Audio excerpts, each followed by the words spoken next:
Hi, I'm Jim Denison with Denison Forum, and this is the Daily Article video edition for Monday, March the 8th, 2021, titled, Why Canceling Dr. Seuss is a Threat to All Evangelicals, Praying Today for the Courage We Will Need Tomorrow. Theodore Seuss Geisel was born in 1904 and died in 1991. He wrote and illustrated more than 60 books under the pen name Dr. Seuss. By the time of his death, his books had sold more than 600 million copies and had been translated into more than 20 languages. Geisel was a graduate of Dartmouth with graduate studies at Oxford. His work received 2 Academy Awards, 2 Emmy Awards, a Peabody Award, and the Pulitzer Prize. For decades, Read Across America Day had celebrated his birthday while encouraging children to read. Like millions of others, I read Dr. Seuss's books as a child and read them to our children. Then came recent accusations that some of his books depict characters in racist ways. A school district in Virginia dropped Read Across America Day as a result. While President Obama marked the day with a proclamation calling Dr. Seuss one of America's revered wordsmiths, and President Trump cited his motivational words, President Biden omitted any reference to Dr. Seuss in his recent proclamation marking the day.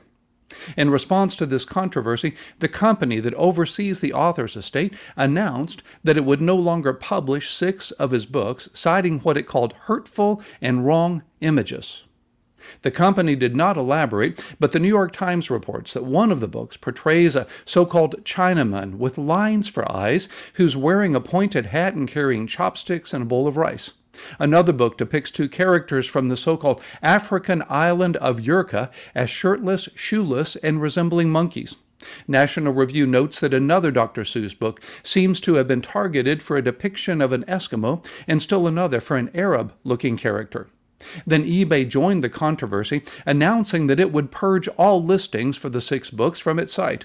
Notably, the e-commerce giant will still allow you to sell pornography, Mein Kampf, and Chairman Mao's Little Red Book. I understand the sentiment against cartoons depicting ethnicities in unflattering or discriminatory ways, especially in books that could be influential for children. When the company that owns Aunt Jemima pancake and syrup products changed the brand and dropped a logo known to perpetuate racist stereotypes, I wrote an article supporting the decision. However, there's more to this story, and it's a dimension that affects every evangelical Christian in America. Writing for National Review, Dan McLaughlin focuses on one of Dr. Seuss's canceled books called The Sneetches. He describes the plot this way. The Sneetches are identical birds, except that some have stars on their bellies while others do not. The star-bellied Sneetches look down on the starless Sneetches.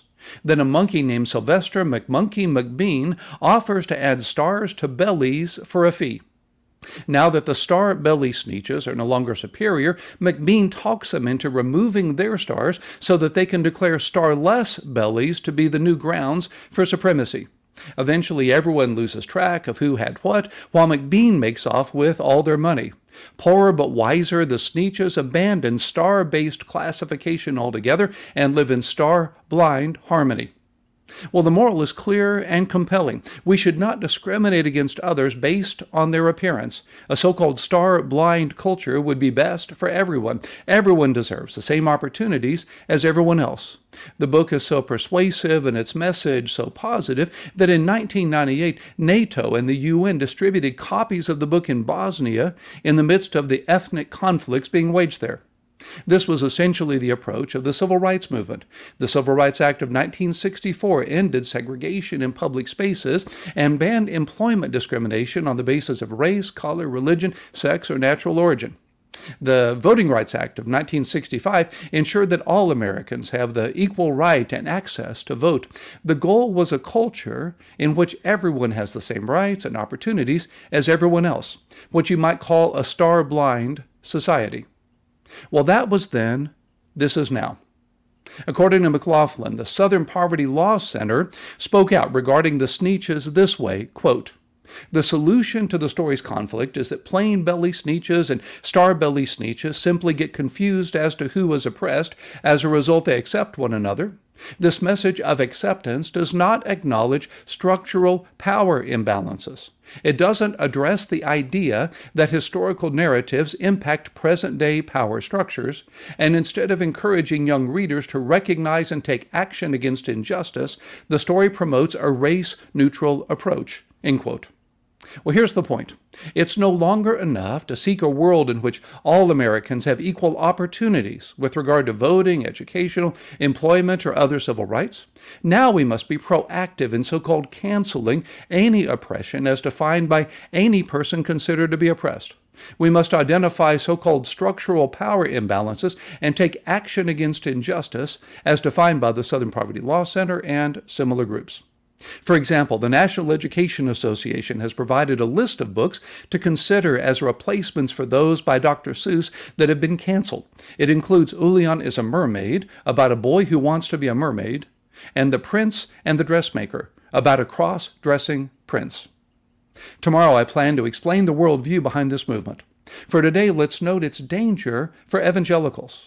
If you disagree with this ideology, you're among the oppressors. For instance, if you defend biblical morality against an LGBTQ agenda, you're an oppressor of the persecuted oppressed. This mentality applies to so-called minority rights across the age spectrum from abortion to euthanasia.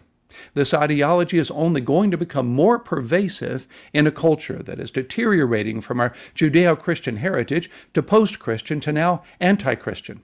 Well, in response, you and I must not compromise our biblical convictions or treat our opponents as our enemies. Instead, we must pray now for the courage to stand for biblical truth with biblical grace. As we do, you and I can claim Moses' word to the Jews confronting the dangers they faced as God's word to us. Deuteronomy 31, verse 6. "Be strong and courageous. Do not fear or be in dread of them, for it is the Lord your God who goes with you. He will not leave you or forsake you." Will you take the Lord at His word today?